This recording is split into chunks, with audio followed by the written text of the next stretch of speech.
mundo.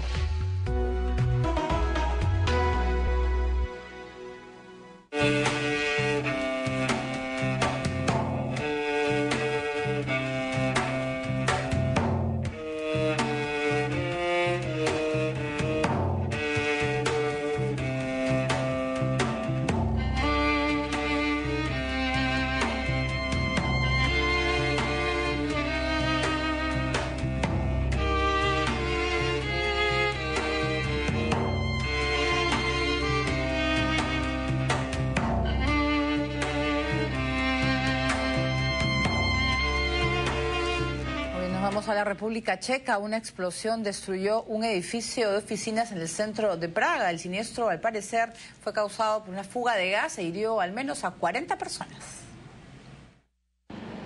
Se ha descartado que haya sido un atentado terrorista o algo parecido en contra de la capital checa. Las primeras investigaciones más bien apuntan a que la explosión se habría producido a causa de una fuga de gas dentro de un edificio en el centro de Praga, en el que se estaban realizando trabajos de reconstrucción. Probablemente fue el gas, pero no sé nada más. No había nada que ver, solo polvo por todas partes. Estaba sentada tranquilamente en mi casa y luego escuché una terrible explosión. Pensé que el edificio se iba a derrumbar sobre mí. Miré por la ventana y había una enorme nube de polvo por todas partes. Al menos 50 personas resultaron heridas y se teme que hayan muerto otras 4 que están desaparecidas desde el día de la explosión. La detonación se produjo poco antes de las 10 horas local en una calle colindante con un centro de estudios en donde se habría dado la fuga, ya que los conductos del gas estaban siendo revisados. Debido a esto, la empresa a cargo cerró el suministro de al menos 20 edificios como medida de precaución. La onda expansiva se sintió en varias manzanas y en total fueron desalojadas más de 220 personas, además de dejar grandes pérdidas materiales en los edificios cercanos. Ahora nos vamos a Siria. El primer ministro ha sobrevivido a un atentado con coche bomba en Damasco. El ataque realizado en una zona céntrica de la capital ha causado la muerte de 6 personas, entre ellas uno de los guardaespaldas, el jefe del gabinete. Se salvó de una muerte segura. El primer ministro de Siria, Wael al-Halaki, sobrevivió este lunes a una explosión de un coche bomba, un hecho en el que una persona murió, según la prensa estatal y activistas opositores. Según las autoridades, la explosión tenía como finalidad asesinar al jefe del gabinete y se produjo en horas de la mañana en el barrio de Mese, en Damasco. El primer ministro y su convoy, quienes se dirigían a una importante reunión, lograron escapar por escasos segundos. Quienes no tuvieron la misma suerte fueron 15 personas que resultaron heridas, aunque se corre el rumor que uno de los guardias de al-Halaki murió junto a otras 5 personas más. Escuché un sonido muy fuerte. Intenté abrir la puerta, pero no se abría. Mi tío murió a mi lado. A pesar de las declaraciones, dicha información se mantiene en total hermetismo. La explosión también ha causado importantes daños materiales a los vehículos que estaban estacionados y edificios aledaños de Mese. Por el momento, ningún grupo terrorista ha reivindicado la autoría del atentado. Este no es el primero en contra de responsables del régimen. En julio pasado, rebeldes atentaron contra la sede de seguridad, desarticulando la cúpula de la defensa siria.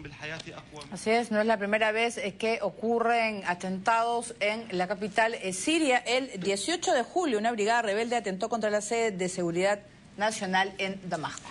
Sí, acá lo interesante es que el gobierno sirio básicamente ha perdido casi todo el norte del país, o el control de casi todo el norte del país, pero está intentando denodadamente en las últimas semanas, por lo menos, mantener el control sobre no solo Damasco, la capital, sino también los alrededores de la ciudad. Entonces, que sus opositores, aunque sean métodos que califican como terrorismo, puedan golpear en la zona más segura de Damasco y puedan saber el itinerario del primer ministro o del jefe de gabinete, es un indicio del grado de infiltración que han logrado dentro de las fuerzas de seguridad. Esto no lo podrían haber logrado sin tener cómplices dentro del propio régimen. Entonces, lo interesante aquí es que esto genera, obviamente, inseguridad entre las tropas y los dirigentes leales al régimen, pese, repito, a lo cuestionable del medio de acción. Claro, pero en la actualidad, en la situación que se está viviendo en Siria, ¿cuál es? O sea, ¿sigue Bashar al-Assad rodeado de sus más fieles colaboradores? Por ejemplo, el primer ministro es una persona de suma confianza.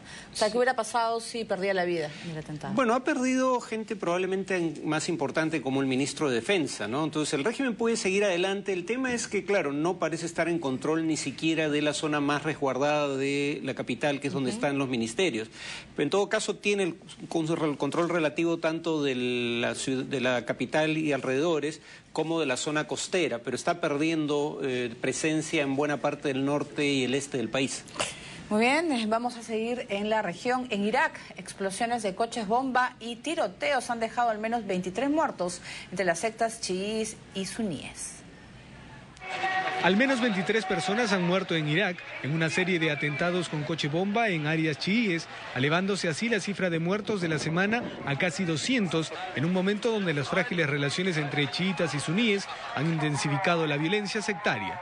La primera de las dos explosiones se produjo en un mercado en la ciudad de Amará, donde personas se reunían para desayunar. La segunda se registró en un área donde se congregaban trabajadores y el último detonó en otro mercado cerca de un sitio de culto chiita al sur de Bagdad. Vi cadáveres de hombres que yacían muertos aquí. Que Dios tenga misericordia de sus almas. Lo vi con mis propios ojos. Un vehículo fue quemado y todas las tiendas están dañadas. Según fuentes oficiales, la incursión de las fuerzas de seguridad en un campamento de protesta suní cerca de Kirkuk la semana pasada provocó enfrentamientos que rápidamente se extendieron a otras áreas suníes en el oeste y en el norte del país.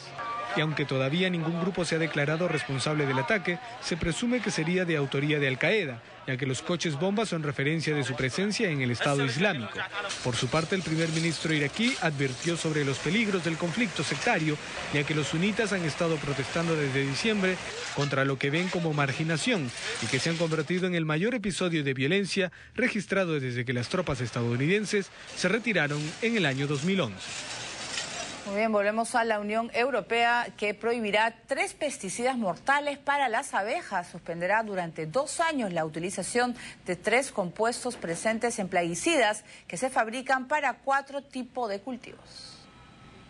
Concretamente, se determinó que 3 insecticidas mortales para las abejas estarán prohibidos en la Unión Europea en los próximos 2 años, luego que estas fueran vinculadas a una drástica reducción en las poblaciones de estos animales.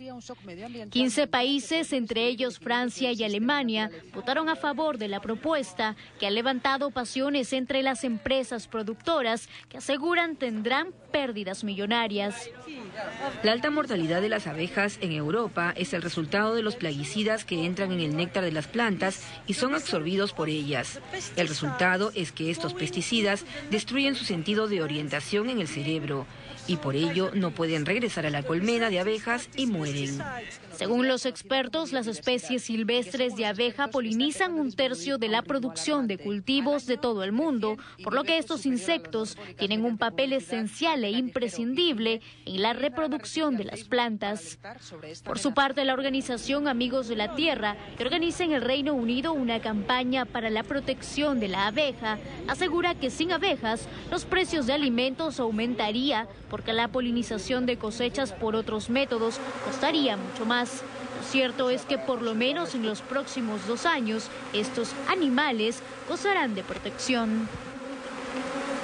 Muy bien, lo importante que resultan las abejas para el ecosistema. Por eso se está prohibiendo estos 3 pesticidas que estaban afectando todo el sistema nervioso de estos insectos. Esa es una posición, yo creo que bien, ¿no?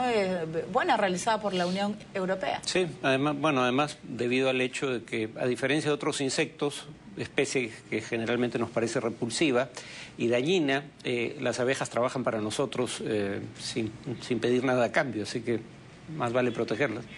Claro, pero sobre todo que es que la Unión Europea está viendo asuntos como estos que quizás en otras zonas yo creo que de América Latina no se está realizando, que es el cuidado, que es del inicio que lo que realizan las abejas es la polinización, ¿no? De flor en flor, ir llevando el polen para que se puedan crecer las plantas y tener pues todos los productos que disfrutamos, ¿no?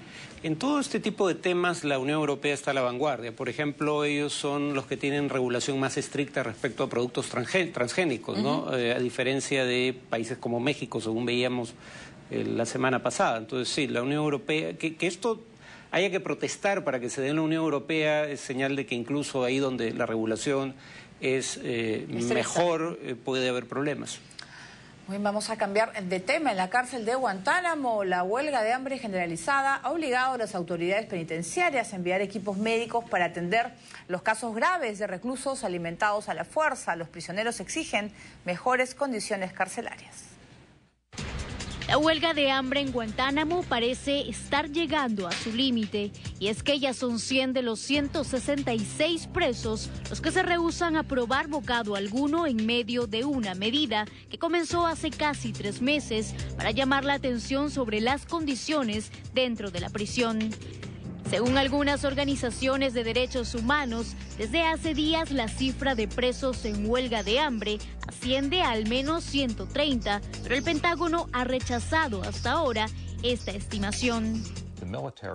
Los militares en un primer momento negaron que había una huelga de hambre. Lo que nosotros sabemos es que 130 de ellos se han unido y 20 están siendo alimentados a la fuerza. La huelga se inició el pasado 6 de febrero en protesta por las duras condiciones disciplinarias en las que viven los presos en los barracones de la base naval estadounidense, y desde entonces se han sumado a ella cada vez más reos, la mayoría residentes en el campo 6, el más grande de esta prisión.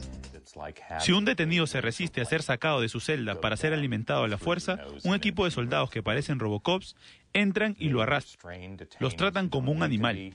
Los presos piden a las autoridades que les permitan entregar sus ejemplares del Corán y recibir otros, porque según ellos los actuales fueron inspeccionados de manera inadecuada el pasado febrero. Según los abogados, esa concesión detendría la huelga de manera inmediata. Hoy más de un centenar de presos en Guantánamo están a través de esta huelga de hambre exigiendo mejores condiciones carcelarias, bueno, que son condiciones que en todo caso no son las óptimas, ¿no? Porque creo que, no sé si hasta el momento se están manteniendo tantas horas que, o sea, no es una cárcel cualquiera. Bueno, es una cárcel de máxima seguridad, pero además habría que tener en cuenta que esta gente está ahí sin ningún tipo de amparo jurídico en la mayoría de casos. No siempre tienen derecho a un abogado, muchos de ellos no han sido juzgados ni por una corte federal de los Estados Unidos ni por una corte militar de los Estados Unidos. Más de la mitad ya tenían autorización, o en todo caso había una decisión tomada para o bien liberarlos o bien devolverlos a sus países de origen, y por diversas razones esto no se está haciendo efectivo. Guantánamo, que una prisión que Obama ofreció cerrar en un plazo de 1 año desde el primer día del ejercicio de su gobierno, de su primer periodo, sigue abierta y sigue siendo un limbo legal. Claro, pero lo que se inició por un maltrato al Corán se ha extendido a otros, que es las condiciones carcelarias. O sea, son personas, bueno, según la BBC empezó así, pero... No, el tema es que hay más de 80 personas que según el propio gobierno americano deberían abandonar Guantánamo y están hace meses o años esperando... ¿Se queda en nada todo eso? El argumento del gobierno norteamericano es que, por ejemplo, en algunos casos los quieren trasladar a otra prisión, pero el Congreso se opone a que los trasladen a prisiones dentro del territorio continental de Estados Unidos, o territorio de Estados Unidos en general, y los países a los que querían enviarlos, de los cuales son originarios en algunos casos, no los reciben. Entonces, por este limbo nuevamente jurídico de no saber qué hacer con ellos, ni bajo qué leyes juzgarlos o si juzgarlos o no, siguen presos sin cargos, en algunos casos por más de 10 años. Muy bien, vamos a hacer una nueva pausa. Vamos a regresar con las horas previas a la entronización de los nuevos reyes de Holanda. Ya están llegando los representantes de las distintas casas reales del mundo. También en Italia, el primer ministro Letta baja el sueldo a la mitad a sus ministros y retira el impuesto a la vivienda. Volvemos con todos los detalles.